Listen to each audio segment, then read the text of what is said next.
Hey good morning everyone and welcome back my YouTube channel. आप सभी लोगों का मेरे यूट्यूब चैनल पर स्वागत है। और मैं एक टीचिंग एस्पिरेंट हूँ। इस वक्त मैं केवीएस और DSSB की तैयारी कर रही हूँ और आज मैं अपने एग्ज़ाम की तैयारी का एक और दिन मैं आप लोगों के साथ शेयर करती हूँ। आज का दिन थोड़ा मेरे लिए खट्टा मीठा रहता है क्योंकि आज थोड़ा पढ़ाई कम और मेरे सर दर्द ज़्यादा रहता है। तो मैं सबसे पहले अपनी बुक है ना उनको सीरियल वाइज लगाती हूँ क्योंकि मेरी बुकें बड़ी होच पोच हो चुकी थी। और फिर मैं खाने में इतनी ज़्यादा भुक्खड़ हूँ जिसकी कोई हद नहीं। मुझे जाते ही फिर भूख लग जाती है बुक वगैरह रखने के बाद और मैं तभी तुरंत अपना खाना स्टार्ट कर देती हूँ। और ये दिवाली की कुछ मिठाइयाँ भी होती हैं वो भी मैं ले आती हूँ और मैं खाना खाते खाते के सामने करंट अफेयर है वो सुन रही होती हूँ कि एक साथ दो दो काम हो जाएंगे। एक तो आते ही मुझे भूख लग जाती है और फिर मैं अपना खाने के साथ साथ अपने साथ मैं ये करंट अफेयर है वो कर लेती हूँ।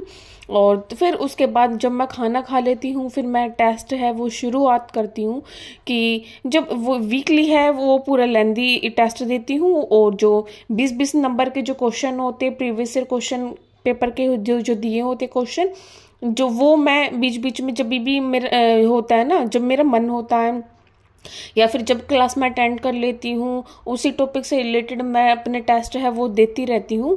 तक बीच बीच में भी जो क्वेश्चन नए हैं वो अलग अलग लगते हैं तो मैं उनको साथ के साथ लिख लेती हूँ।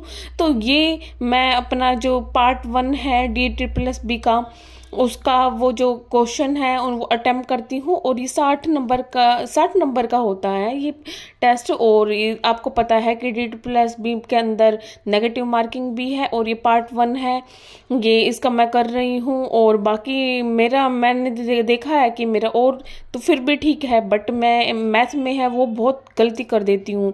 और यही रीज़न है कि नेगेटिव मार्किंग होने पर मेरा जो टेस्ट अच्छा भी होता है वो मेरा सारा मैथ की वजह से मेरा गलत हो जाता। और ये टेस्ट तो मेरा बहुत ही बुरा गया था जिसमें 80 क्वेश्चन होते हैं सॉरी और 80 में से मेरे 40 ठीक होते 40 गलत होते हैं। और ये तो परफॉर्मेंस बिल्कुल बिलो एवरेज मैं मान के चलूँगी। एवरेज भी क्योंकि मेरे गलती इतने हो जाते 50% रिजल्ट कोई मायने नहीं रखता। और मैं देखती हूँ कि मैं कौन सा पार्ट है उसमें ठीक कर रही थी और मेरा वही मैं देखती हूँ कि मेरा मैथ है उसने पूरा काम खराब कर रखा था और मेरा सर दर्द होता है। मैं हेड डाउन करके बैठ जाती हूँ। मैं लाइब्रेरी देखती हूँ इतनी मस्त अच्छी सी सजा रखी होती है और फिर बस मुझसे काम नहीं होता मैं घर चली जाती हूँ। और जब मैं घर गई तो मैंने देखा था कि मैंने ना बुक ऑर्डर कर रखी थी ब्लू बुक जो प्रतीक्षा वाले सर की है वो मेरी आ चुकी होती है। और मैं खोलती हूँ और मैं अपनी सारी बुकें हैं देखती हूँ कि मेरी बुकें चलो आ गई हैं। और बहुत ही बढ़िया बुक है ये मैंने इसके एक दो चैप्टर मेरे हो चुके बहुत मस्त बुक है। और ऑनलाइन करने से ज़्यादा बेटर है ऑफलाइन करना क्योंकि इससे हमारी प्रैक्टिस कम समय में ज़्यादा क्वेश्चन हम कर पाएंगे। और मैं ऑफलाइन ही करूंगी अब ज़्यादा क्योंकि ऑनलाइन ज़्यादा देर से करने से ना मेरे सर दर्द भी हो जाता है। इसलिए मैंने बुक ऑर्डर की है। वीडियो देखने के लिए thank you so much and bye bye.